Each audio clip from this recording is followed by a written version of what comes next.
All right. Welcome to this week's episode of KUDEN. Today's Memorial Day here in the United States, right? And for those who maybe aren't sure, right? I'm a veteran of the United States Army. And while I appreciate the well wishes on Memorial Day, um, and I know everybody has their own little thing, and I get it. I appreciate the comments. But we have a Veterans Day, right? The difference between the two is I came home. Okay, so Memorial Day is remembrance of. I have had people really close to me um, make little comments like, why do people have to shove Memorial Day down my throat and whatnot? Can't I just have a happy picnic? You can do whatever you want, and there's a reason for that. Just saying. Anyway, all right. So again, coming from the warrior mindset, right? It's amazing how many people want to be warriors, but I don't know, set themselves up as targets instead. And so that kind of points to the theme for this week's episode. We're going to take a look at becoming invisible to our attackers, and this is one of those big things, right? As far as ninja go, right? The smoke bombs and all the movie trickery and whatnot. We'll talk about that, but we're going to really dive in and take a look at things on three levels today, and how we can actually apply these things in our lives without those damn smoke bombs. More on that when we come back. So, the big question is this: how are self-defense and success-minded people like us, concerned citizens worried about protecting ourselves, our loved ones, and the things we care about from the monsters we know exist in the world? How do we train in a way that gives us the skills, knowledge, and understanding we need without becoming paranoid fighters or killers ourselves, and yet still allows us to be the hero protector the world needs us to be? That's the question, and this podcast will give you the answers. My name is Jeffrey Miller, and welcome to KUDEN Radio, real training for real people in a real world. All right, and we're back. All right, see, folks are trickling in. Those last-minute reminders, emails that go out must be helping. And if not, well, I don't know. Maybe so there was a shift in the quantum field or something. Who knows? Anyway, all right. So again, this was a long weekend for us. Today's actually a holiday here in the States. Like I said, some of you guys are from all over. People that tune in from India and Europe and all over the place. So if you work today, I'm sorry. Not that I didn't. Right, I'm still working on the house, getting my office together. It's all good, right? Made some changes. You can see some of the stuff behind me. Anyway, so we're going to take a look at one of these, another one of these misunderstood lessons, right? So this idea of invisibility, right? What does that mean? Okay, so within the realm of Ninpo, right? Within the realm of the spiritual teachings, there's a whole different connotation than just like throwing out some smoke bombs. Okay. Um, and again, we're always looking at being able to apply these things in today's world. Well, in today's world, while smoke and fire, right, is a cause for alarm and freaking out and all that kind of stuff. I mean, my wife is still traumatized from the house fire that we had, right? But we've come a long way in fire retardant and making things, or making it more and more difficult, right, to experience, right, some of these things. Right. One of those things I talk about to the senior VPs and CEOs and whatnot in companies that I go into when it comes to workplace violence is that they're much more likely to experience violence in their company than they are a fire. Okay, and that kind of throws them off. Right, now they have fire drills and all those kind of things, right? Because OSHA, right, at least here in the States, right, Occupational Safety and Health Administration, I think is what it's called, right? There's different things around the world, but they require these things. Okay.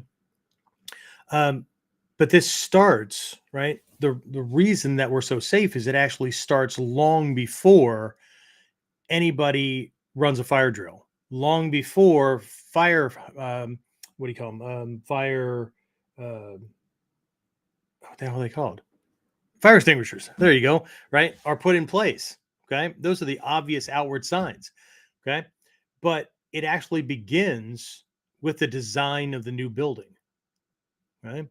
Um, sprinkler systems are hidden in the walls, fire retardant material and materials that require excessive heat, right? To do anything, right? Um, Safety planning, right? Again, even before anybody occupies the building, right? Where will combustible and flammable materials be stored, right? Well away from uh, folks, right? Safety inspections and whatnot on electrical and all those kind of things, right? So one of the things we need to be looking at are the things that are or should be in place before action is necessary, right? And we get it, training, right? But what is it that we're training in, right? Again, one of the biggest things that draws people to this idea of, ninja, and oh, that's so ninja, right? Besides tricky moves, are these damn Hollywood smoke bombs. Okay, everybody wants to be able to disappear in a puff of smoke. Now, honestly, right, in today's world, with firearms or people that will just like rush into the bear's den and poke the bear just because they think they're the toughest mofo on the block, right? Um, Seriously, nobody's going to think of shooting into the puff of smoke, right? It's often things are counterintuitive, right? So we'll come back to the smoke bombs, but let's just leave it at they didn't have blasting caps and percussive kind of detonators and whatnot way back in the day. Okay, so if they did have smoke bombs like that, it had a fuse. Okay, so what we want to do is take a look at this idea, right? Because one of the things I had to do was get over my own, you know, uh, I don't know, fascination, right, with these things based on how they were introduced, here in the what was it, late 70s, early 80s, right? Um, and then I had to get over a whole different thing, right, which is people laughing at this idea of invisibility or laughing at ninja things, right? Making Ninja Turtle comments and making, uh, you know, weird, goofy ki, sounds. And I'm sure if you've been in any form of martial art, you've heard jackwagons do those kind of things. But I'm talking about the scoffing that comes from other martial artists, right? I'm talking about the scoffing that comes from even people within the same art who believe that we don't do ninjutsu. Okay. Um, there's a saying, there's a quote from a book called Paradise Lost by Milton, and it rings true even in ninjutsu. That quote is um, one of the most uh, one of the most tricky things. I'm paraphrasing. One of the most tricky things that the devil ever did was to convince you that he didn't exist. Okay. One of the coolest things that Hatsumi Sensei ever did was let people believe that we weren't doing ninjutsu. Okay. Actually, he talks about it and did talk about it all the time. Right. And I mentioned this in past episodes. Right. There was this little statement that happened in 1998 at the Princeton Taikai, right, in Princeton, New Jersey. Yes, I was there. Right. That within less than a day, right, suddenly we don't do ninjutsu. We've never been doing ninjutsu. Right. And I get it. Right. The ninja families within the Bujinkan, right, of the 9 schools that he has Sokeship of, only 3 were ninjutsu oriented, right? The other 5 are, I'm sorry, the other 6, right, are samurai focused, but ninja were often known as samurai as well. They were known as the samurai from Iga or samurai from Koga, right? Or Koka, as sometimes the dialect is pronounced, right? Um, but here's the thing, right? As soon as these other schools blended with Togakure, Kumogakure, and Gyokushin, everything changed, okay? Because there's always going to be this underlying mentality, right?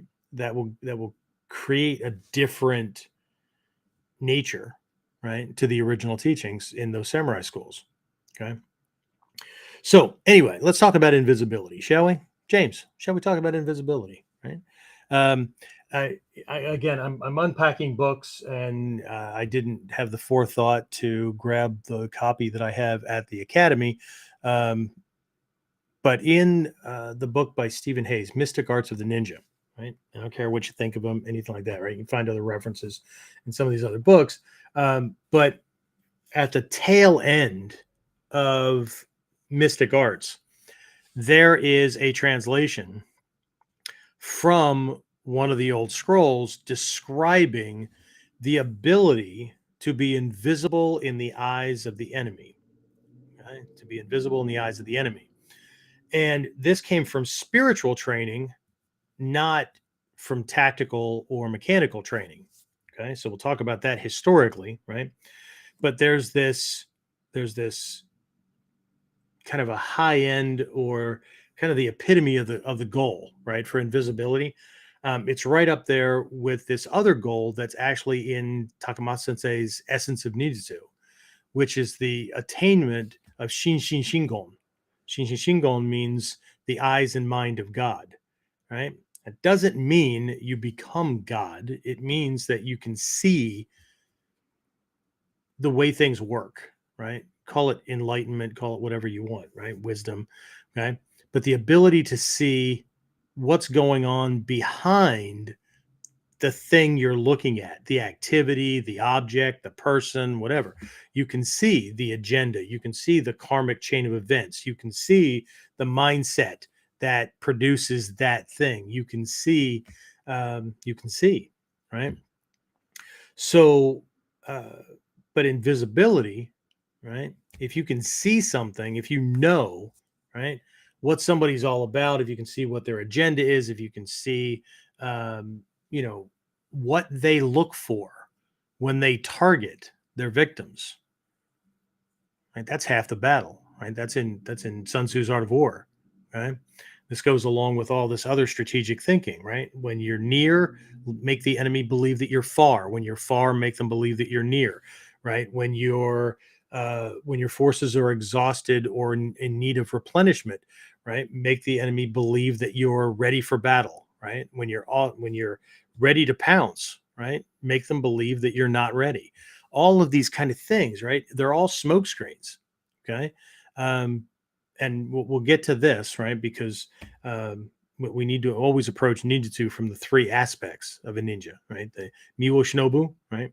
The body, right? The kokoro shinobu, the mind, right? And the shikiwo shinobu, right? It's not spirit, right? Westerners tend to say body, mind, and spirit, but in the East they don't do that because Shin is the body, mind, essential core, essential nature, right? So Shikyo Shinobu is more like the insight, right?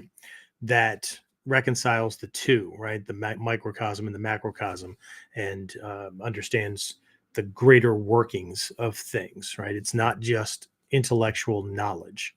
Okay. There's an intuitive sense of the way things are happening. Right. Anyway, this is not about that. Okay. But I do want to approach it from that direction. But let's take a look at this idea, right? Way back, even before the term ninja was being used, right? Probably even before the term shinobi no mono, right? The original, what we call ninja, right? Ninja is a fairly new name.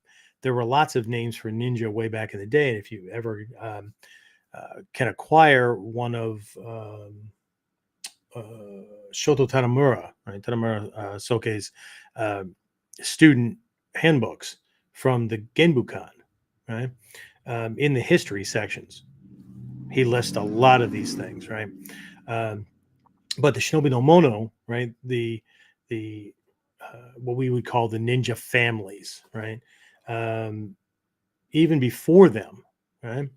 Um, the idea was that there was this constant spiritual development, right? In the Vajrayana, in our Mikyo teachings, right? The more you study, the more you practice, right? You start to develop these they're roughly translated as magical powers, right? Siddhis.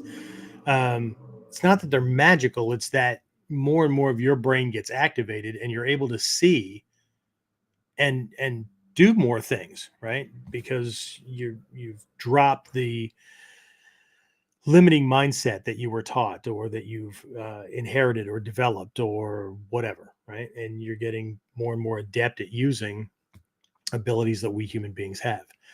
Anyway, so but that takes a long time. That kind of development, that kind of ability takes a long time. The problem is that you know uh, the Sengoku Jedi Warring States period comes around, right? You end up with all of these battles breaking out, right? And so, in the beginning, right, as the stories that I have go, in the beginning, um, you have some people that can do this, right? They can move about in enemy territory. They can hobnob with the bad the bad guys or the enemy or whatever, and they're not perceived, right? Um, some of this is also described in the book. It's the only fictional book he ever wrote. That Stephen Hayes wrote. It's called Tolku, right? Yeah, Tolku, Tulku. It's a Tibetan word, right?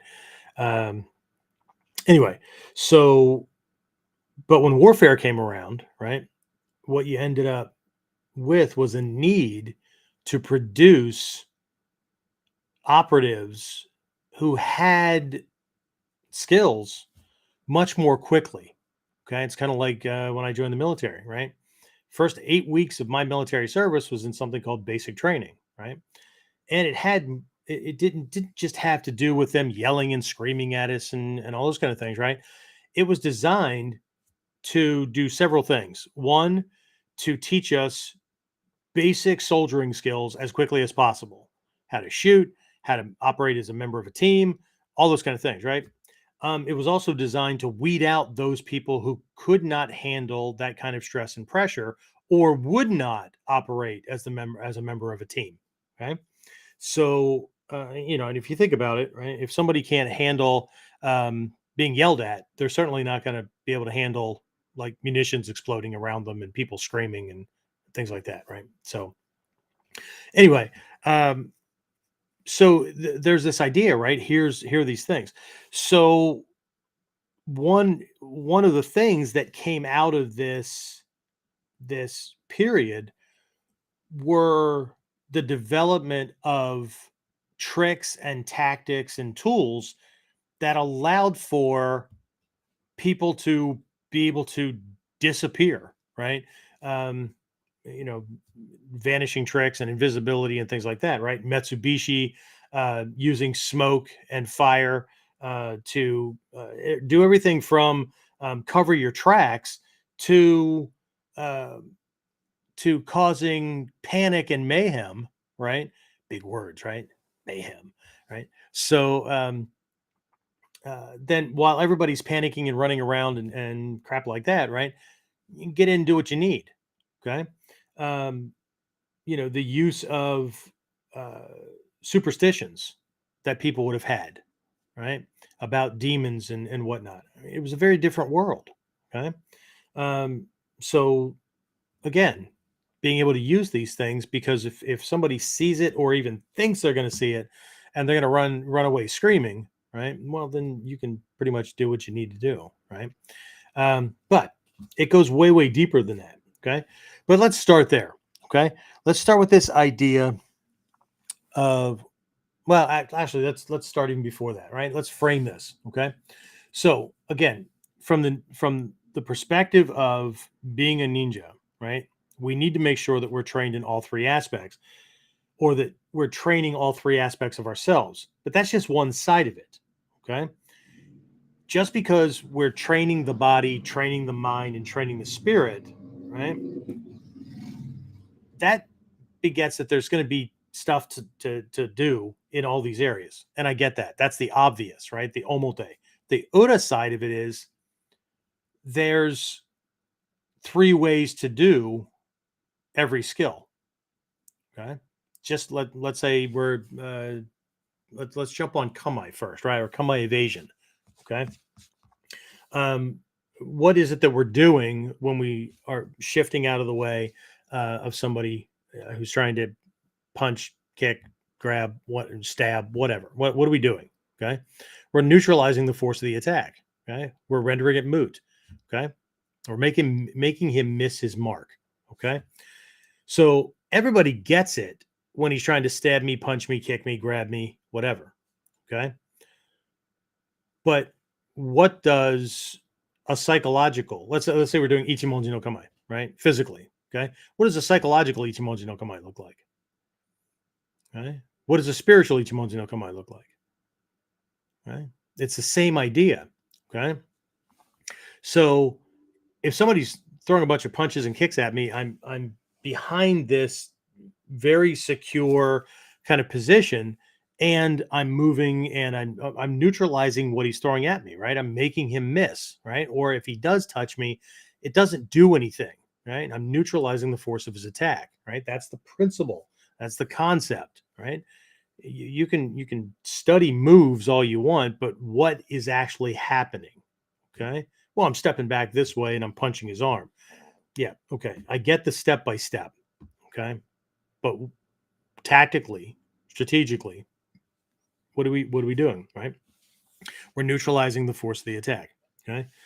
And so how do we do that psychologically? Well, if we pick something like an argument or somebody yelling and screaming at us, right? We just mentally kind of distance ourselves, right? We're doing two things. One, we're going to control our emotional response, right? And not just jump on things just because he's throwing them, right? So, what I want to do is I want to listen to what they're saying, okay? I want to listen to what they're saying, and I want to find the weaknesses, okay? Um, the things that are right, I'm going to let him go, okay? Just let it go. You can deal with that stuff later if you think that you need to work on those things or whatever, right? But I'm going to listen for things. I want to listen for lies. I want to listen for embellishments. I want to listen for just, flat out fabrications. I want to listen for things that this guy tends to dump out just because he's angry, right? People do that a lot, right? Everyday people do that all the time. Okay. They'll do things and they'll say things because winning the argument is more important than honesty. It's more important than truth. Okay. So what ends up happening afterward is they want to try to make up with the person, right? Um, unless they don't. Okay. I tend to not burn bridges that I'm planning on rebuilding. Okay. So just had somebody come the other day and, wanted to fix things or whatever. So they told me some stories about all their successes, and then, you know, asked me if we were okay. Not there was no apology in there. There was nothing in there. There was just a, hey, look at all the great things I've done and look at all the good things I've done. Oh, and by the way, I'm going to prove you wrong about something that I thought you said, but you really didn't. Okay. Because I don't listen. And so, um, sure, if you needed to be okay in your mind, then fantastic. Right. But I'm not rebuilding a bridge. Okay. So anyway, uh, the so the psychological one, right? I want to listen. So I'm letting it go, right? But when it's time to counter, think about Ichimonji no kata, right?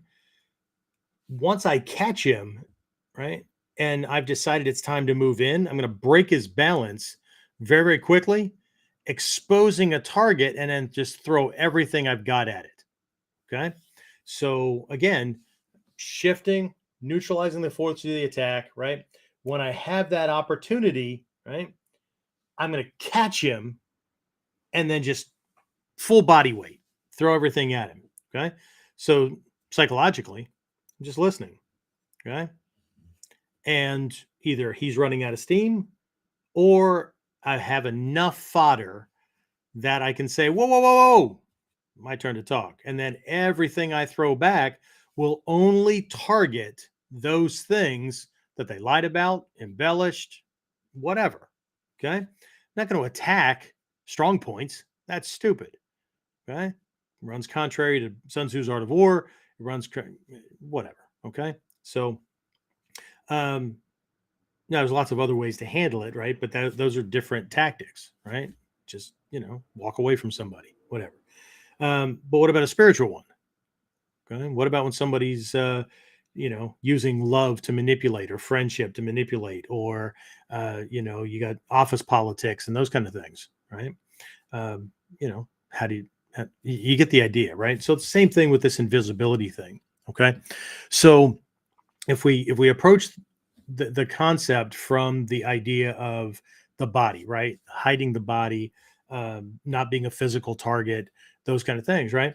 So I think everybody gets the idea of like avoiding the person, right? Don't let him see you. If he can't see you, he can't attack you, can't hurt you. Okay. Doesn't mean he won't go after anybody you love, but at least, he won't be putting holes in you or, breaking your bones or whatever. Okay. And that can be done in lots of different ways, depending on the context. Okay. Um, Escape and evasion, right? What is that? Phase 3 in our 8-phase strategic self defense model, right? Escaping to safety. Okay. Escaping to safety doesn't necessarily mean that you ran from the battlefield. Okay. In the Togakure's Santo Tonso uh, no kata, this uh, unarmed against attackers and whatever, right? There are a lot of techniques that are just hit and run kind of things, right? Even the ones where there's always an assumption that he's armed and you're not. But I'm doing things to do a quick hit disorientation kind of thing, and then I might roll behind bushes. I might, whatever. Okay. Um, so there's this sudden obstruction. Okay. There's this sudden just, you're just going to get out of there. Okay. Um, but there's another realm there as well. Okay. And this is something that is just huge. Again, when I'm consulting with a company on workplace violence, um, there's this, there's this overly simplified training that companies have bought into because it allows them to check off some boxes in employee records, right? That they've received certain training. Takes about 6 minutes. Okay. So we're not cutting into operations very much. What we're going to do is we're going to play this thing. I was at a major corporation just before COVID. And they were very proud that they played this thing during a pre shift employee meeting, right? Um, it's a very Japanese concept, right? So they're playing this video training, and they do it about every 3 months, 4 months, something like that, right? Except that the meeting's not really like a sit around the table strategizing meeting kind of thing. The employees are getting all their gear ready to go out on their line to assemble the product. So who's paying attention? Okay. But on top of that, right, what you have is this concept of run, hide, fight. Makes perfect sense. Okay. Um, but here's the question: when something happens and the alert is given, which should always be very subtle, even that should be invisible, right? Somebody attacking, even if it's from inside the organization, right? They shouldn't know what the alert signal is. right? So, but who runs, right? Who evacuates? Who hides? Okay. Who fights? Well, we know who fights, right? Anybody that didn't do the first two effectively, right? But who stays in place? Who doesn't need to know anything? Okay. Because if you just send up a signal and everybody moves, who's going to run toward the attacker if you don't know where he is or attackers? Okay. So, but anyway, in the context of this hide, right? That's part of invisibility, right? But where? What constitutes effective hiding? Okay. What's to stop what we call in the training world spray and pray when an attacker gets frustrated and just starts unleashing rounds into a crowd or into what might look like an obvious hiding place. Okay. What's the difference between concealment, which is hiding, and cover, which is hiding? Okay. Concealment hides you from view. Okay. Cover will probably hide you from view, right? With rare exception, right? Like bulletproof glass. Okay. But it'll stop rounds. It stops bullets. Okay. So cover is usually concealment as well. Concealment, not necessarily. Okay. You can hide behind a bush. That bush, probably not going to stop incoming fire. Okay. But we're removing ourselves from that thing. You get the idea, right?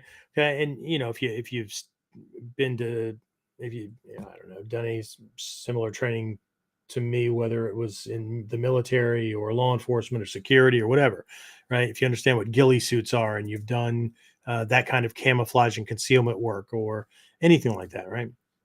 All this stuff, this is the obvious stuff, right? How do I hide from view, right? When I was a PI, right? I always carried a go bag when I was on surveillance that, it was just this bag I slung over my shoulder because of the times. I'm sure I would have used a backpack if the times would have changed. But what was in there were two or three ball caps, two or three different types of sunglasses, uh, uh, change of shirt or two, windbreaker, that kind of thing, right? So if I'm following somebody, every time, you know, they go around a corner or there's like obstructions or whatever, I can very quickly take off one ball cap, put on another. I can trade out a pair of glasses for another. I can uh, put on or take off a jacket, kind of thing, right? I can, move the bag behind me or just dump it, right, and come back and get it later. The point is that I'm changing my appearance so I remain invisible. I remain uh, just a part of the landscape, right? So when people are checking to see if they're being followed, what they tend to do is look for the exact same thing they thought or have suspicions about being followed, person, object like a motorcycle, car, or whatever, right? Um, but if we change the appearance, right? If I whip out a cane, right? There are collapsible ones, right? I carry that in the bag, right? Pop that thing open, and next thing you know, there's a guy with a limp behind him. Well, that's not the same guy that was following me. Whatever. Okay. So again, there are very physical ways to do this, right? Very physical ways. We just had a recent whiteboard Wednesday, I think. James, I'm not sure if your screen froze or not, but didn't we just do a recent one on Mitsubishi? Right? Yes, no, maybe. Are you there? I'm here. The video just froze up for me again. But yes, it wasn't super recent, but there was Okay. one, I All right. believe. Yeah. So, and that could be, I think we covered all kinds of things, whether it's, throwing something as simple as coins or spitting in his eye or using some kind of irritant, little sugar packets, salt, pepper packets, whatever, right? Could be, just have something at hand that's a Windex bottle or cologne or whatever, right? So the obvious kind of things. Okay. Um, but where do we go? Okay. Because if you're using those kind of skills, and this is the idea, right? That there is a saying in the Togakure school. Okay, Hatsumi Sensei introduced me to this a long, long time ago, right? And that is that if a ninja draws his weapon, right? So there's two ways that it's said, right? The ninja always draws his weapon last, okay? But the full lesson is if a ninja has to draw his weapon, he's already lost, okay? And it's not just about weapons, okay? If I have to physically defend myself, right, I've already lost, okay? It's not about winning or losing that skirmish. Okay? We've had lots of conversations here on KUDEN and on Whiteboard Wednesday and on all these other trainings, right, about the aftermath, right, dealing with PTSD and trauma, or family members, turning against you, or the legal system, or whatever, right?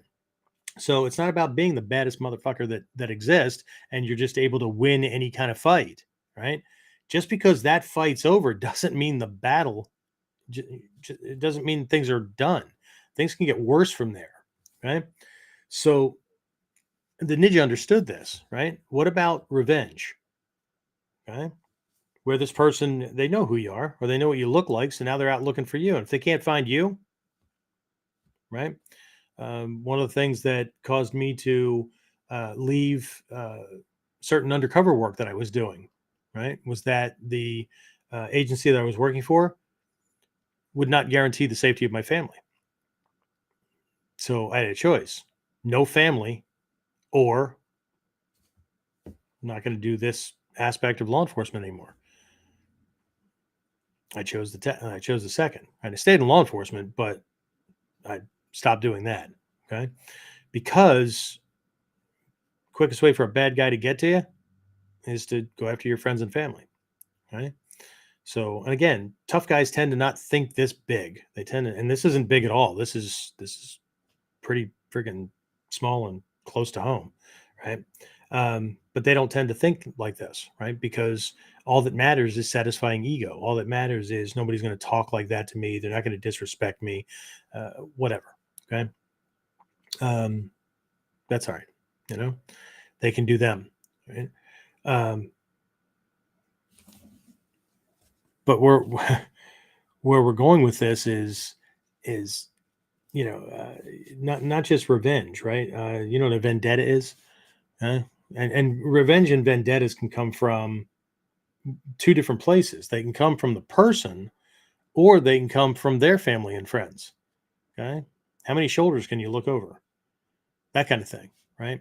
So if we're going to act, man, we better be able to do like a hit and run kind of thing, right? Again, make it be over very, very quickly. I've talked about this in the past, right? 10 seconds or less, 4 moves or less. In the Togakure school, like it's just a quick done, and then you disappear in the crowd because there's going to be a commotion and it's going to draw attention. Okay, do what most really, really bad guys do, really bad guys do, right? Stay on scene and watch the commotion, just blend in with the crowd. Right? That's why really, really good investigators and cops tend to scan the crowd or want pictures taken of everybody in the crowd, because that tactic's kind of gotten old. So you got to be really, really good at it. Okay. But the really, really good bad guys, or the really bad guys, right?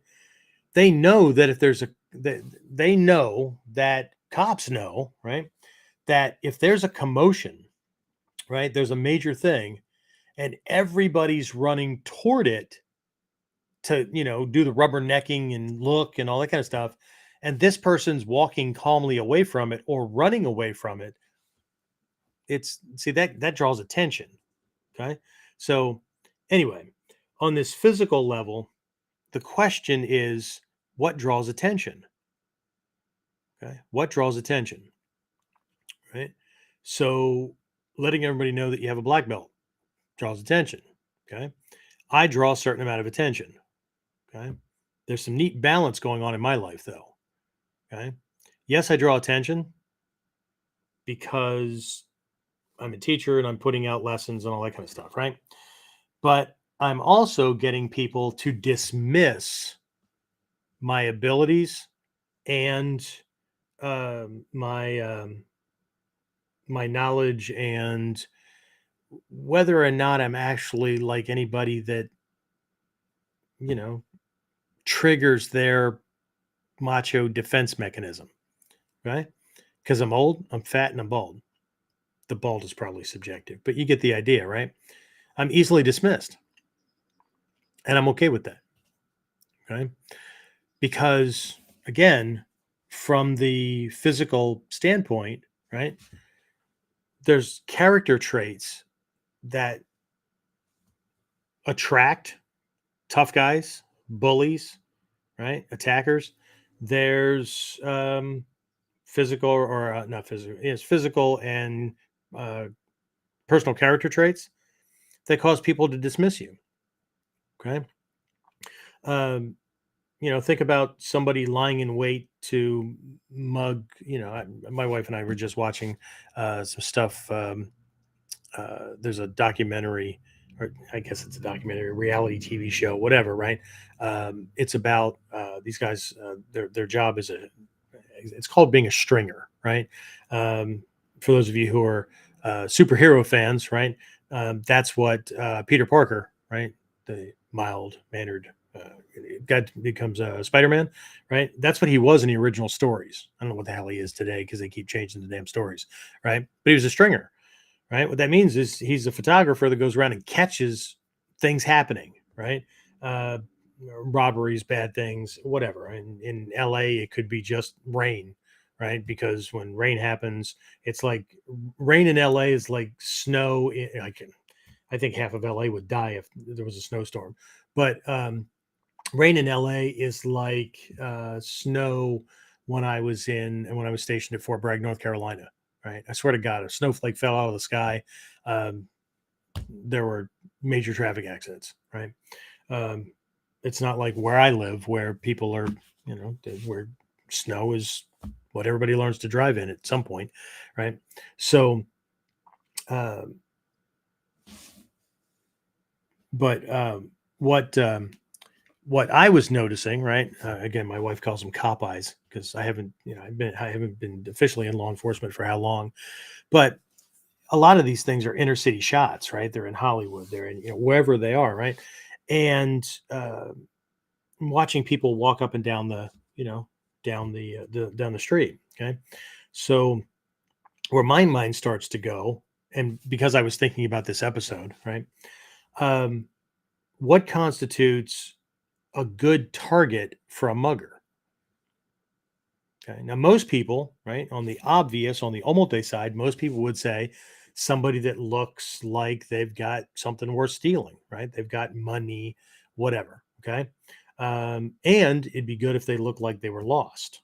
Okay. If they look like they're heading for somebody, they look like they're being met by somebody or whatever, maybe not. Okay. But what about somebody who looks like they might have drugs on them? They'd be worth attacking, right? So where's the line where somebody looks like a junkie and they're wasted, and somebody who looks like they're feeling good but might have something that I could take from them, right? Money, drugs, whatever. Who looks like they make a good target because they're probably an independent? Who would be a bad target because they're probably connected and I don't need their mafia, mob, gang, whatever coming after me and my family? Okay. So when we're exploring this idea of invisibility, it's not just, you know, again, poof and a puff of smoke, or it's not what we say it is. Okay. What what attracts attention? Okay.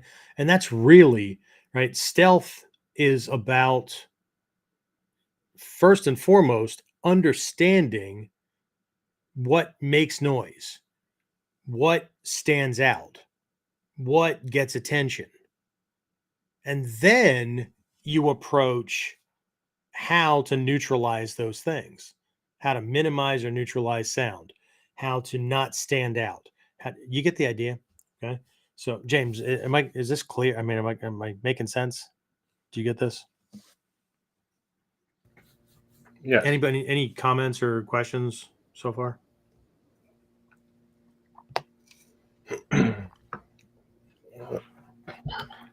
Other than the usual good evenings, highs. We can come back to things. Who's saying hi? Who's on? Hmm. Hmm. Je- Things that make you. Jeffrey's on. What's that? Jeffrey's on. Jeffrey Fletcher. Jeffrey Fletcher. Indeed. Wow. Tori, Brian, and Mandy were on. Cristiano Suzuki says good topics. Well, thanks. In lieu of other people requesting topics, I have to dig into my ninja bag of tricks and come up with things that I hope are interesting to people. Which reminds me, how about it? The view count on like KUDEN and Whiteboard Wednesday and stuff like that have been climbing here recently. And that's just on the video side. I haven't even taken a look at the stuff on the podcast things.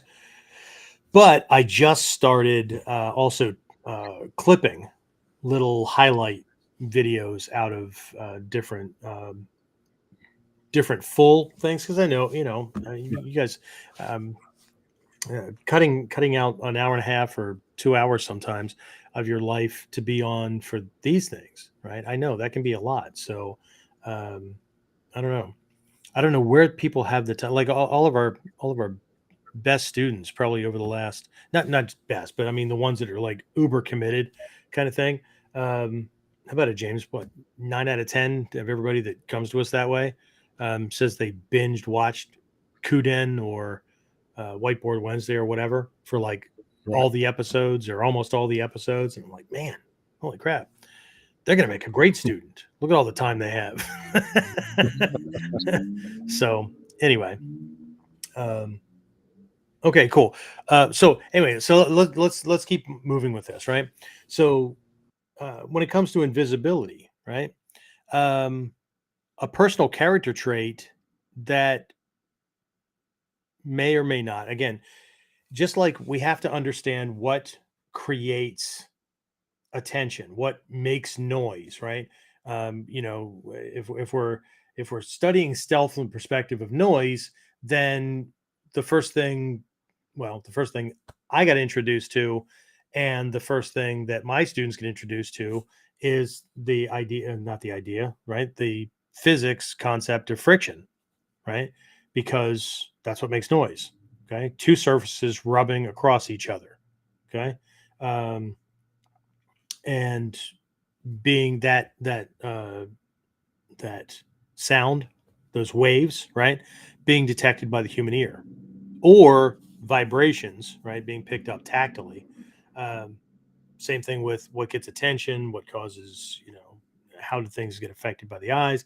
How do human beings subconsciously, before it becomes conscious, right? How do we recognize not a person, not our friend, family member, whatever, right? But how do we recognize a human being from a distance that's outside of being able to see the detail of hair color, all that kind of stuff, right? How does the brain recognize that kind of stuff, right? So, and then you go ahead and work with it, right? But what about personal character traits? Okay. In certain circumstances, and again, we have to understand the attacker. When I say becoming invisible to the attacker or to an attacker, right? We have to understand the attacker that we're dealing with. Okay. So, I could also end up creating an attacker, right? But typically, somebody who's humble, right? Humility, right? Um, People often see them as soft spoken. They see them as, nice guy, nice girl, wouldn't hurt a fly, whatever, right? They don't stand out as being a threat. They don't stand out, to anybody that's worried about, uh, or that's uber defensive or that has a chip on their shoulder. As a matter of fact, they might see the person as not worth their time. Okay. But, and again, my wife watches a lot of reality TV. She's watching another one that is actually an undercover operation where they get these civilians to go to jail for 60 days. I think it's called 60 Days In or something like that, right? At Fulton, is it Fulton? Yeah, Fulton Prison. It's a county prison in Atlanta, just outside of Atlanta, right? Really bad place. But one of the guys who volunteered to do it is an ex-cop, and um, he pointed out one of the hard things is, if you go in guns blazing, you're going to get attention, okay, and probably the wrong kind of attention, right? Because somebody's going to knock you down a couple of pegs, or you're going to run head on into the guys who have already assumed the dominant leadership position on that block, right? But if you go in too meek, they'll pick you apart like vultures. So you have to there's a middle ground that you have to find, right? So that you can navigate, right? So that you're not a threat, but you're not an easy target, right? So, right, how do you become what one of my teachers used to call the little gray people, right? They're all around us all the time, right? We don't even pay attention to them. We know they're there, but if we had to, we couldn't give a description of them. Even somebody that we interacted with for 5 seconds. Okay? We looked right at him, said, "Hi, how are you?" Whatever. Within seconds, we couldn't tell you what they looked like. Okay? Or we could try, right? But 90% of it would be wrong. Okay? Because Boca's region filtered most of that out because we say hi to strangers all the time. And that person was not that person. That person was a stranger, right? Just like every other one. Okay. So, again, what kind of personality traits make us stand out as a target because we're too strong? Which ones make us stand out because we're too weak? Well, again, who's the attacker? Okay. So, again, we're getting a little hazy now when it comes to physical appearance and disappearing and whatever, right? When does disappearing make you stand out? When does physically not being present make you stand out? Okay. If you if you work on the job, right, and you're on a team and everybody's doing their thing, right? Ask James. I'm sure he's got some uh, employees that he he shares on a regular basis, right? That are really good at invisibility, but they stand out when they don't show up because they're supposed to be a part of the landscape, right? They're supposed to be a part of the team, okay? And so, when does invisibility stand out? When is actually physically being present in front of everybody else, right? They can see you. When is that the invisible part? Okay. We used to say, um, you could have 100 days where everything you do is right, right? One day you make a mistake and people never forget. Okay. So there's conditions where when you're present doing your job, you don't stand out. I mean, they know you're there, but right. So there's times when that's the invisibility part. Not that you're translucent, not that you've escaped from sight, but you've escaped from attention. Okay. You've escaped from attention. Right. So this starts to lead into other realms. But before we move into, let's say, the realm of the mind, okay. Um, James, questions, comments, anything come in? Do you have anything that you want to throw on top of that? Anything I've covered in class or you think I might have left out that's important?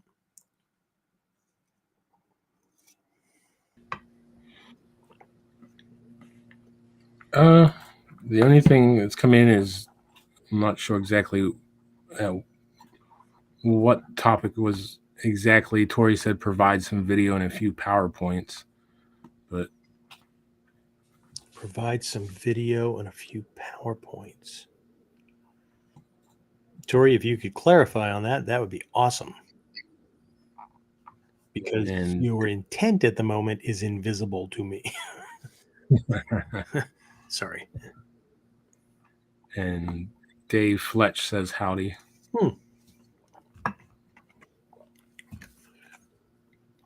And Tori just put talking about the training that companies offer. Just to say they offer. Yeah. Right. Yeah. It's just right. It's some PowerPoints and absolutely. You're absolutely right. Okay. So I can't help those companies. As a matter of fact, I helped one company. I built their security department, all the training for them, created a separate emergency response team that was mostly made up of management, and then there were a couple of other people in that were in key positions like IT and stuff like that. Um, yeah, it was this full-on thing. I mean, they were serious, right? 2 years into it, I was wrapping that up. They were bought out. They sold to another company who came in and just undid everything that I did and replaced all of that with that 6-minute video because they were only concerned about money. Right? The company that had originally hired me, right? They knew that they would be successful if they were taking care of their people. And I mean, when they brought me in and we started doing things and putting things in place, like the morale shot through the roof because there were several people. One specifically used these words, but there were several people that said things that were almost identical. Right? It's not that I didn't believe you when you said you cared about us before, but now I know you do. It's just very different, right?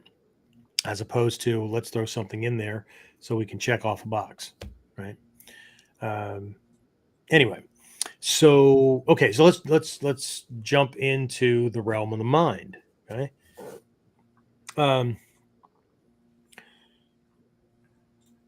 A lot of the things that I covered, a lot of folks might put into, well, it's psychological warfare. It's, you're using deception. You're using, okay, I get it, right? But if I'm trying to conceal my body or keeping them from paying attention to me physically, my presence, my activities, what I'm doing, am I present? Am I not present? Those kind of things, right? Your body's the center, right? You're the target. Your physical presence or being or whatever that's the point, right? So masking that is the objective. The kokoro, right? The mind, okay, has to do with how much do you let people know how much you know, how much you know about them, how much you know about things in general, or whatever. Okay. Now, it's not a bad thing to let people know that you have, skills in a certain area or whatever. Okay. But and again, this isn't just knowledge, this is also beliefs, what you believe about somebody, right?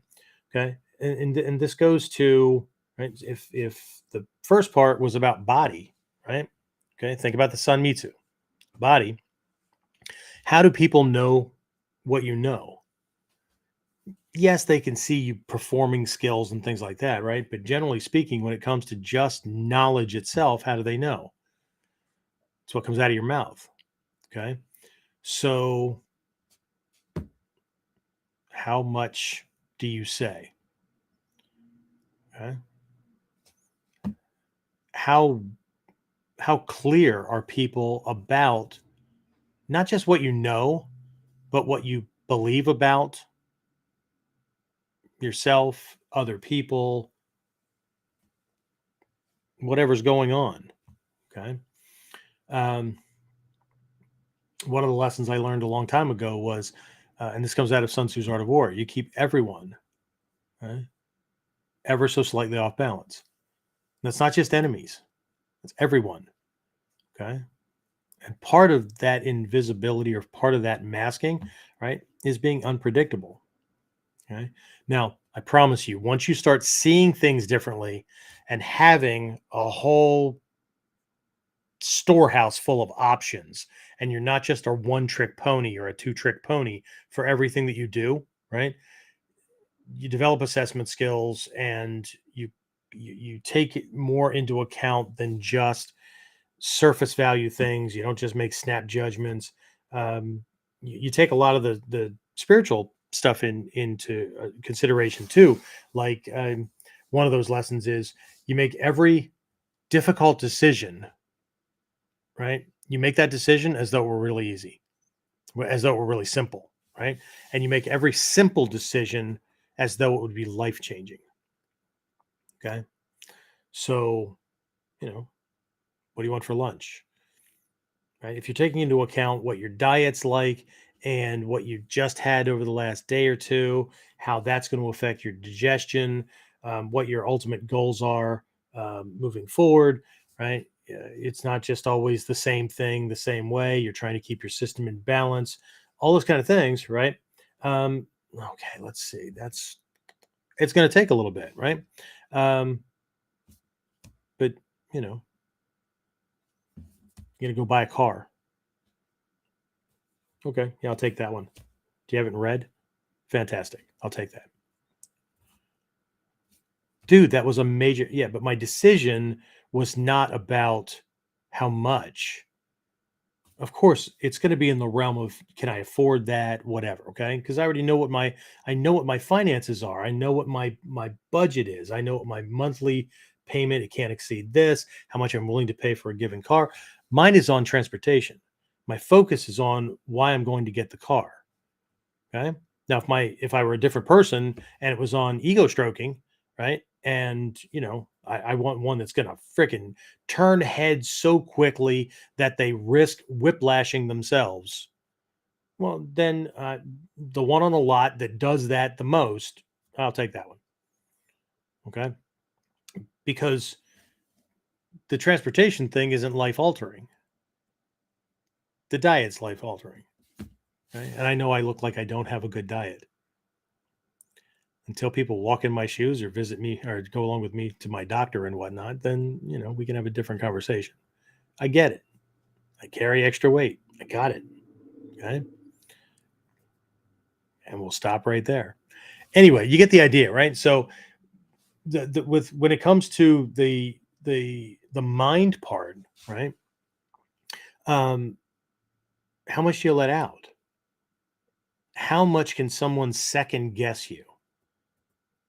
How much do they know how much you know? How much do they know how much you pay attention or what you're paying attention to? Okay? How do they know what to guard about themselves? How do they know which part of the facade or um, the picture they're trying to paint about themselves? Right? How much of that do they know that you believe, and how much of that do they know or suspect that you see right through? Okay, so this is different, right? When we start to look at this realm, then the physical stealth invisibility techniques seem pretty simple. Okay.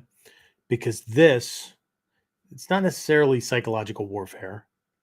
Sometimes it's just protecting, right? Guarding things. James, how many times have we put out something?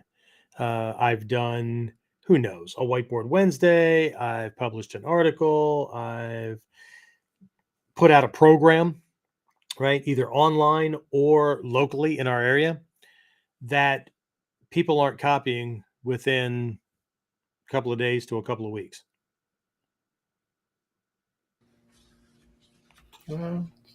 Not it's more often that it doesn't happen than what it does. It's more. So it doesn't happen a lot.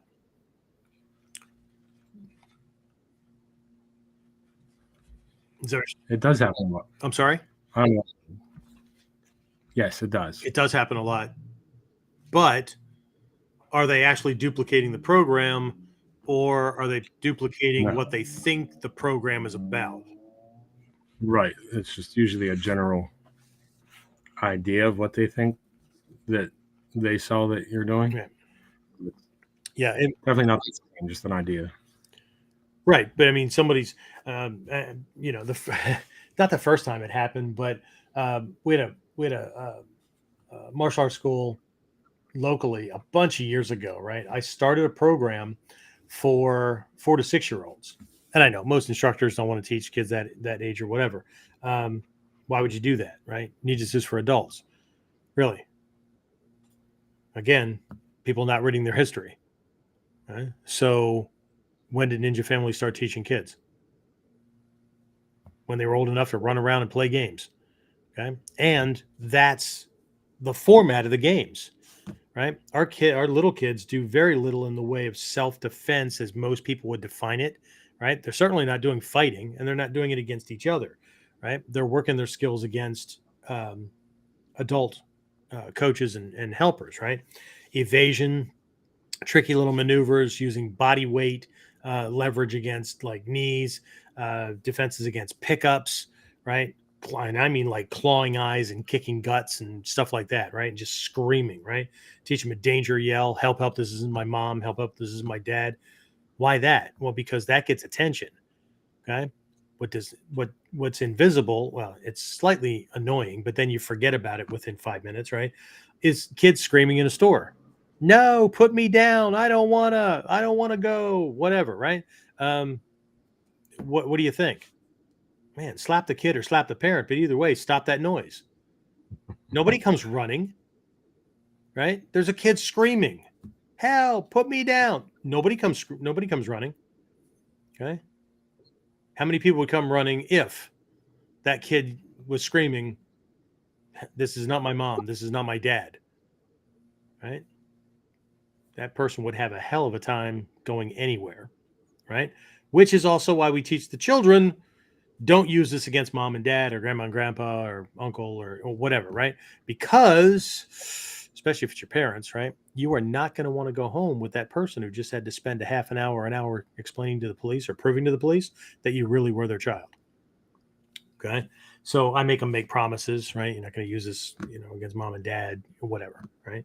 So, and I know there's a rare chance that it might be mom or dad or what, but it's the risk we take, right? So, what we're teaching the kids is like, balance beam and scrambling, doing low crawls under really tight spaces and stuff, right? Like under a parked car or under a bench or a dumpster or whatever. Things that, adults have a hell of a time getting to, right? And learning how to do little tricky maneuvers and how to fall down without getting hurt and all that kind of stuff, right? Same kind of ninja games, right? How to jump over things, both feet, how to jump for height and all that kind of stuff, right? So anyway, that's not the point. The point is that a bunch of years ago when I started this thing, week one, local Taekwondo school instructor gets back to me. He says, well, there's no way in hell you can teach martial arts to little kids like that. And if he can teach martial arts to a 4-year-old, more power to him. Month two, not only did he have a program in place for the same age group, he was calling it the same thing we were. Right? They've always been our little dragons. Okay. Our older kids are mighty tigers, and then we have our teen and adult group, right? Budo Taijutsu, Ninpo Taijutsu, right? Here's the thing, right?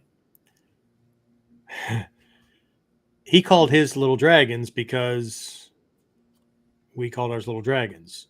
Why did I name our group Little Dragons? They were named after Hatsumi Sensei's one martial name, White Dragon. Mighty Tigers. Okay? Why did I name our older kids Mighty Tigers? Okay? Moko, Mongolian Tiger. Takuma Sensei's martial name. Well, at least one of them, right? So again, they can copy names, they can copy concepts, right? Um, but I ended up having like parents call me because they wanted to get their kids into this program, right? And I said, well, our 4 to 6 year olds are, we call them little dragons. Oh, we were in a little dragon program and it just didn't work out. That's why we're looking for something else. Wait, where were you in a little dragon program? Were you here? No, no, no. We were in the same name. They actually copied the name, our program. Look, I'll give you a free class. Come in, take a look at it. If it looks the same, then, and every parent's like, not even close. Well, because you can copy name, you can copy what you think the concept is, but you can't copy the program. Okay. So, again, anyway, all right. So, knowledge, right? How far, right? How much? Okay. Never, ever, ever let people know everything you know. Don't let them know what you believe to the fullest extent about them, others, whatever. Right? Okay. Why are we doing that? Right? Well, Abraham Lincoln, our 16th president, if you're not from the States, right, once said, "Don't talk so much. Just smile. Let people wonder what you think, or what you're thinking, or what you believe." Right? It keeps people off guard. Right? But you're keeping an aspect of yourself hidden. It makes it very difficult for people to mount an attack. It makes it difficult for people to manipulate you. It makes it difficult, right, for people to uh, know enough about you to manipulate or to put together an agenda. Right? They can try, and they will, right? But it puts them in a position where, again, just like Sun Tzu saying, when you're weak, appear to be strong. When you're strong, appear to not have your stuff together, right? Appear to be vulnerable. Okay. If they don't know, it's the same reason, right? Invisibility. Again, most people want it. When are we working on stealth, Sensei? We work on stealth all the time. Every time you're doing a technique, you're working on stealth. Okay. In Ninjutsu, nothing is ever what it looks like. Your technique is disguised from the very beginning. Your technique, your intention, everything is invisible. Okay. If he is looking at what you're doing and it looks what you're doing, what he perceives is what you're doing, then you're not doing ninjutsu. You're doing budo, right? You're doing budo taijutsu, whatever, but you're not doing ninjutsu because what you're doing is obvious to everybody watching. Right? So we need to be careful that, um, but again, when are we doing stealth? When are we going to work on invisibility? We are working on invisibility. Okay? Your kamae, there's certain kamae, right, that hide the length of your arms. A very, very low kamae, right? Bobi, Shoshin, whatever. Your hand is at your hip, it's behind, right? They can't see if you have a weapon, if you're unarmed, right? The position of our lead arm straight out, right? It makes it very, very difficult for them to perceive distance. Okay. When I first teach my students sword, I teach it based on Bujutsu, right? Normal Kenjutsu. Okay. So your kamae are what your kamae are. Right. But at a certain point, the kamae get adjusted so that he can't read the length of your blade. If he can read the length of your blade, if he knows the length of your weapon, then he can gauge range. He understands what tactics to use. Again, this is somebody who's trained, okay, which is who we should be worried about more than anything else. Okay? Now, I have different programs at my school, but my top level guys, and I don't just mean black belts, I mean the ones in my Shinobi Kai, regardless of what rank they are, right? they're training to be able to defend themselves against the top 2 to 5% of attackers who will kill you, because they're either not going to jail or they're just that freaking good. Okay. My standard program, they're training to defend against the 95 to 98% of attacks that are easily handled by what we consider to be basics. This isn't about one group or another group. One group is worried about self-defense, and they want to be able to handle themselves, but they don't want to get into hairy situations, right? And techniques are going to be different if we're worried about defending against a freaking thug who couldn't give a shit less if he dies because he doesn't think he's going to make it past 25 anyway, right? That's different than somebody who's just having an anger management moment. Right? It doesn't mean that guy can't kill you. It's just that intention is different, right? So, but with my top guys, if you're able to defend yourself against the top 2 to 5%, then everybody else, relatively speaking, is a freaking cakewalk. Okay. So, but again, some people don't want to put in that much time, effort, thinking, whatever. And I'm not here to tell them they should. Okay. I'm here to remind them that your karma will have consequences, because that's just the way it works. Right. And, you can just hope that one of those bad guys don't show up. Anyway, so knowledge. Okay. This is also about not letting everybody know what all your plans are to the fullest extent, unless they're actually helping. And even if they are helping, right? Why let them know everything? You can let them know the full vision, right? This is my vision, right? This is what I'm working on. This is what I need help with. So once they start helping with certain things, right, you can let them know how that ties in and why it's important for them to do this part this way or to get it to you by a certain date or whatever. But do they need to know what everybody else is doing? Not unless their piece is integrated with or affects those other parts, right? It's just like, again, let's go back to the sword analogy. In Japan, sword masters have lots of apprentices, okay, or helpers, right? Everybody helps with a certain phase of the sword manufacture or the scabbard or whatever it is, right? Only the closest apprentice is present for all phases of the sword work.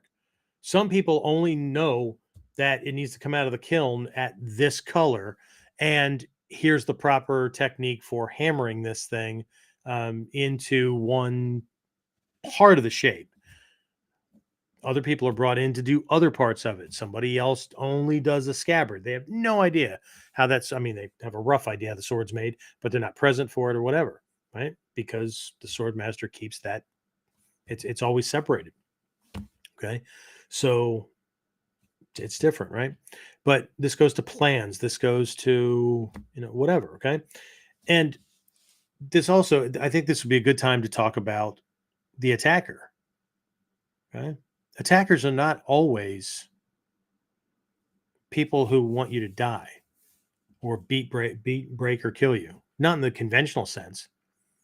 Okay. Sometimes attackers love you and want the best for you and don't want you to hurt yourself. So they're there to shoot down your bad ideas because they don't want you to, quit your job for that pipe dream that you have because, can't have your cake and eat it too. Okay. Sometimes they're just assholes, right? They've already given up on their dreams, or they don't like you, or whatever it is, right? So if they know too much about what you're doing, they'll go out of their way to sabotage it, right? Just so they can prove to you that it was a dumb idea. That's not really going to work, right? Whatever, right? So again, this is another aspect of invisibility, right? You keep that part of yourself hidden.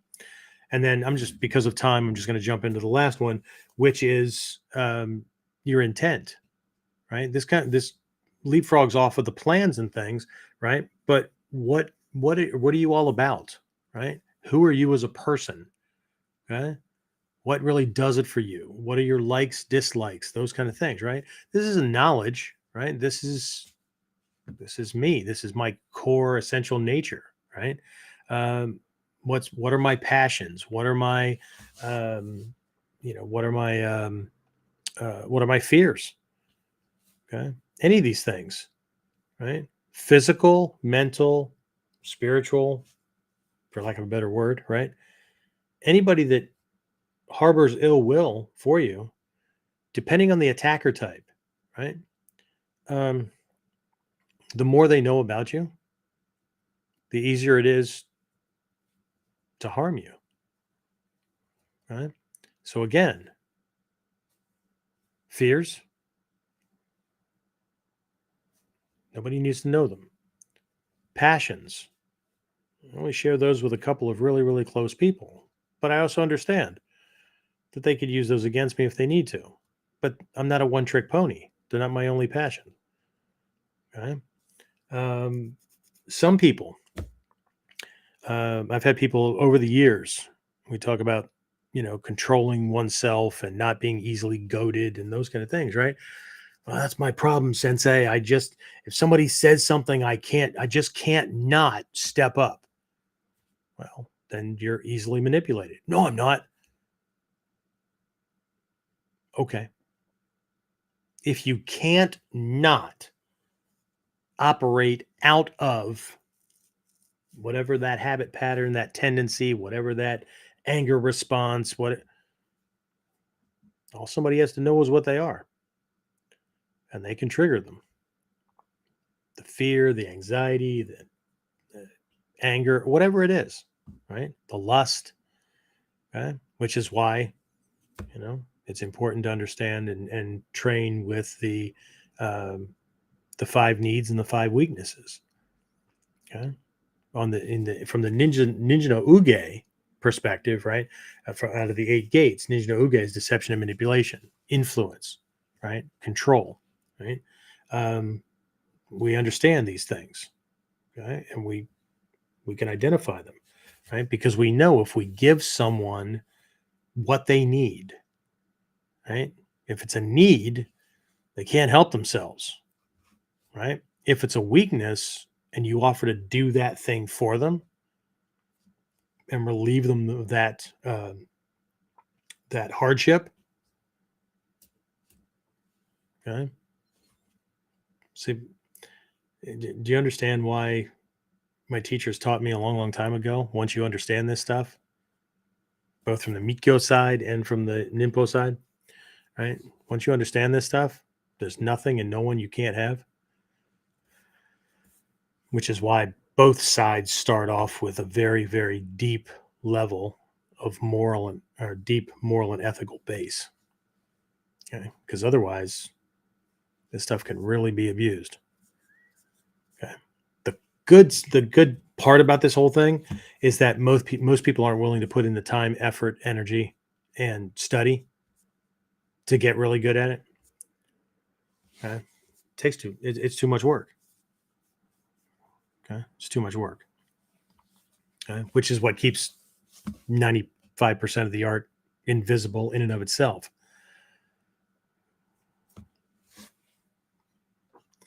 Anyway, all right. So even with your intentions, right?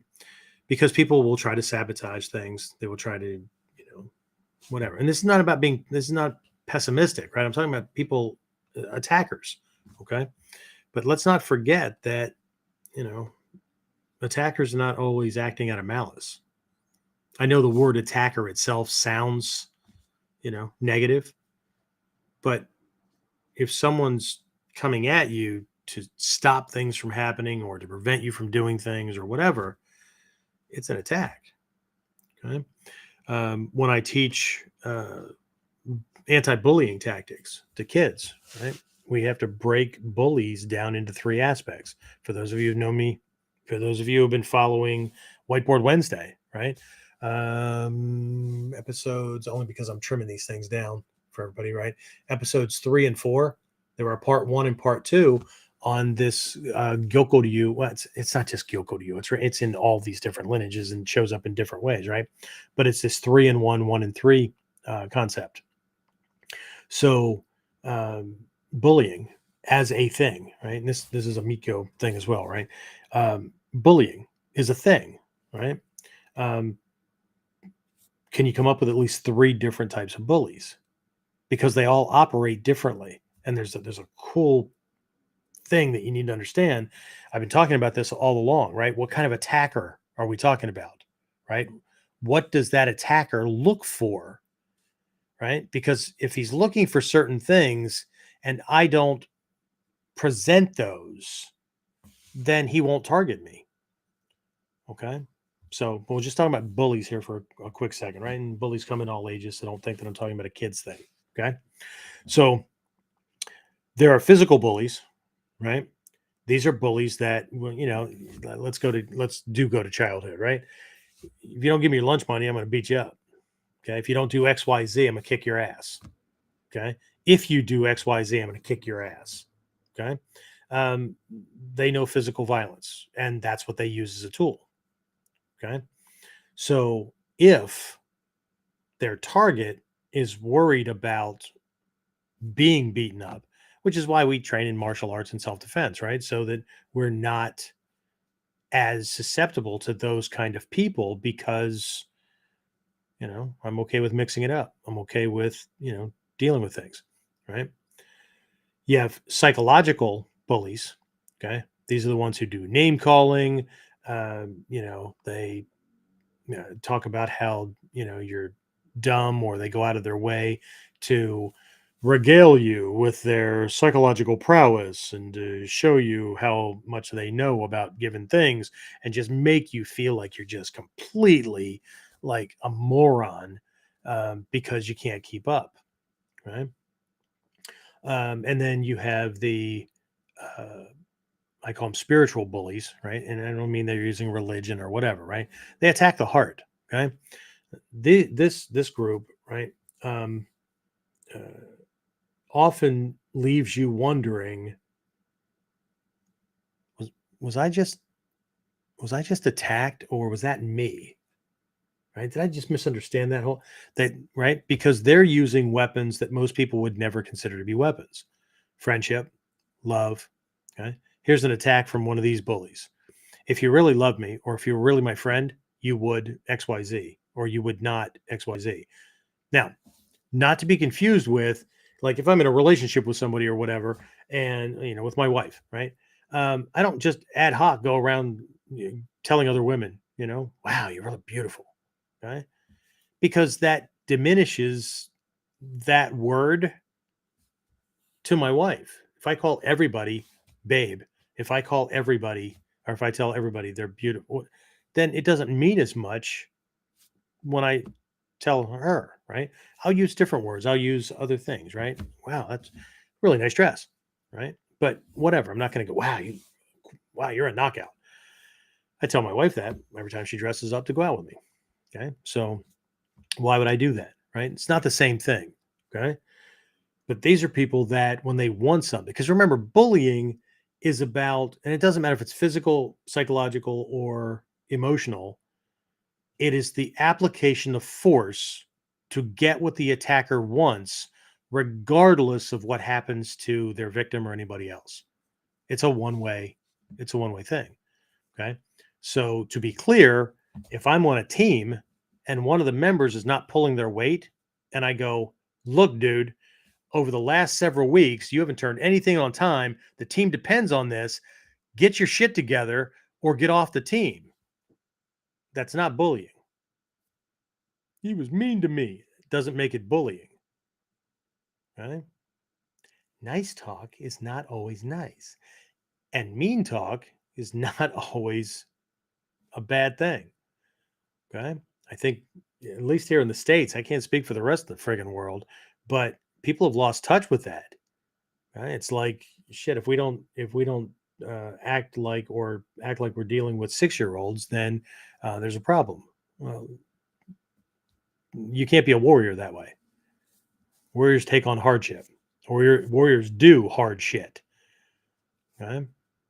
So anyway, right? So each of these bullies have very specific tactics, right? Each of these bullies are looking for very specific traits. Okay. Physical attackers, physical bullies tend to not threaten people that are bigger than them and can, knock them unconscious in a single punch. They just don't. Okay. Psychological attackers, they keep their mouth shut and avoid people that are smarter than them in a given subject or realm. Okay. Because they can't operate well that way. Okay. Emotional ones, right? It's very difficult to emotionally control somebody that has is in a dominant position or doesn't isn't dependent upon that person's love or friendship or whatever. It's nice to have your love, and it's nice to be yes, we're friends, okay, but they don't work so well when they say, look, if you love me, you would do XYZ. And your response is, at what point did we discuss that our love was conditional upon me doing XYZ? Okay. So it falls flat.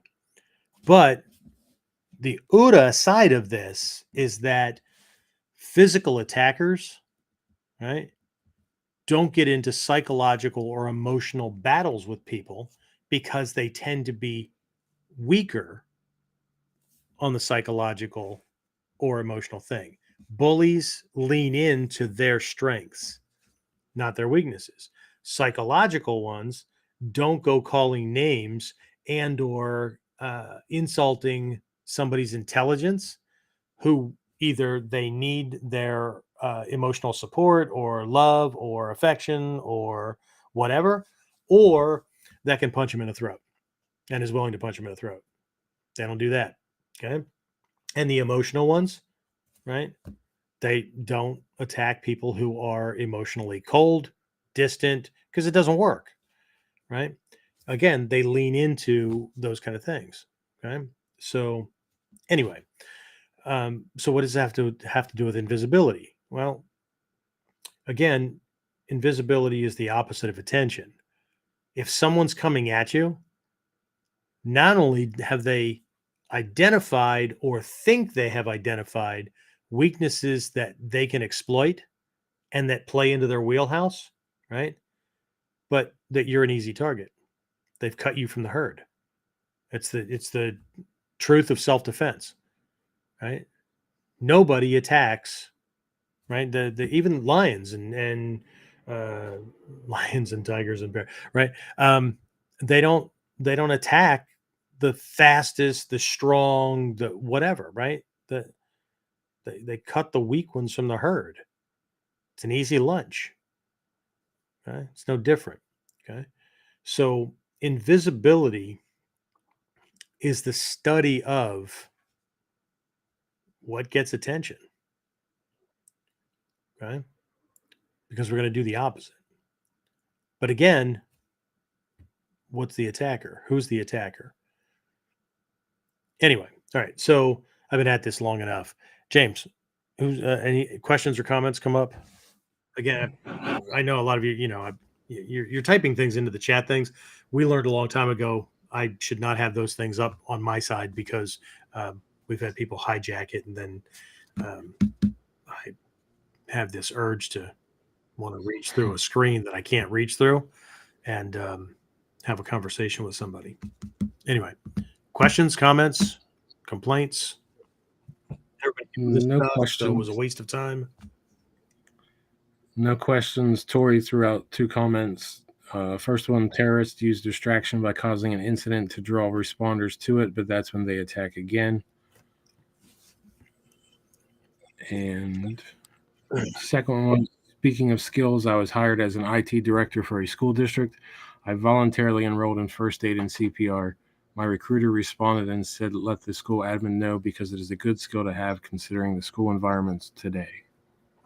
Yeah. So here's the thing for warriors, right?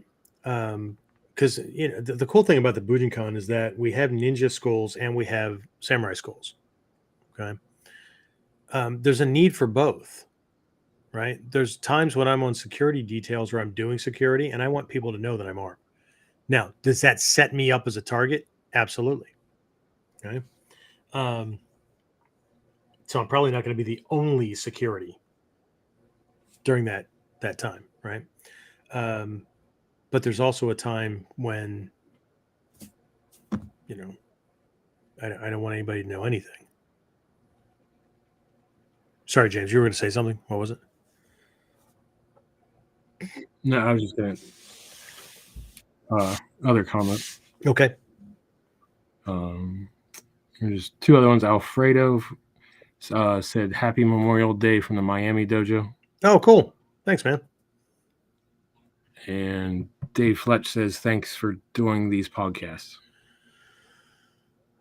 I'm just glad I'm not talking to myself. But I'm a teacher. That's what I do, right? And as long as people are getting value out of this, then we're going to keep doing it, right? So anyway, I couldn't do a lot of this stuff without James. I mean, James does so much stuff in the background that I don't know. Oh, some of you, I don't know if James has already handled stuff for you, but I did see some emails come in today. I've been busy the entire weekend. But if he hasn't gotten to you, I know he will. So, and you know he won't. He will as well. A couple of people have noticed that we've had some glitches on Zoom over the last couple of weeks, and I have no idea why, but it did seem to pick up, and I hope they get their major shit together because that's how we get a lot of that stuff out there. I will be following up with our cable company. We're upgrading the internet at the academy. That hopefully that will handle some. Hopefully it'll handle things. But for those of you who have sent in comments about, please use super high definition equipment because there's graininess or whatever in the videos. I get it, right? When I do Whiteboard Wednesday, I'm at the academy, and we are upgrading that. But at the same time, most people don't complain because they want the information, not a Hollywood production. But I get it, right? So, but we did. We started the process. What was it? A week and a half, 2 weeks ago, James, and Yes. they haven't they haven't done their part yet. So I'll be contacting them tomorrow to ask them what the hell their major malfunction is. So it's a problem with dealing with not just utilities, but what are they called? But the service industries where they've got their little territory, right? And they've convinced politicians to set up regulations and whatnot, so nobody else can step in, and then you're at the whim.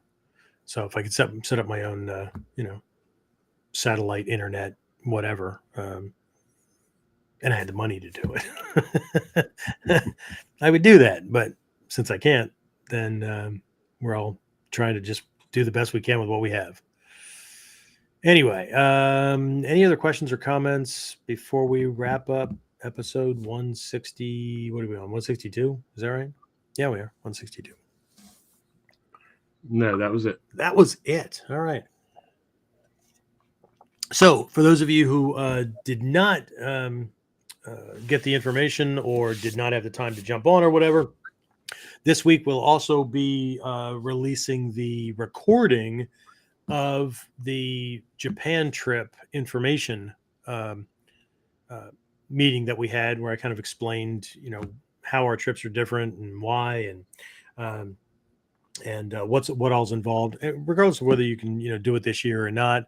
We'll be releasing that this week. There's still plenty of spaces. I'm waiting for a couple of people to get back to me, including I did hear back from my friend who runs a guest house in Japan. He's a Japanese national who is a former principal and school teacher, and actually he owned and ran his own private school for a while. They've expanded capacity there. I like staying where he is because it's not touristy and you're living right in a town, and It's just it provides other opportunities culturally as well. But anyway, I'll be releasing that. So for those of you who couldn't make it or need a refresher or whatever before you decide or whatever, at this point, I think we're looking at right now it's a maximum of 10. But if my friend who runs a guest house, if he hasn't already gotten back to me, I haven't seen the response yet. I'm waiting for a number, and the total number for the capacity at the guest house, based on when we're going, will be the limit for the trip. Okay, which means it could be less than 10. Okay, so that's what I have at the moment. Spring camp, all those things are out, right? The recordings are out for that.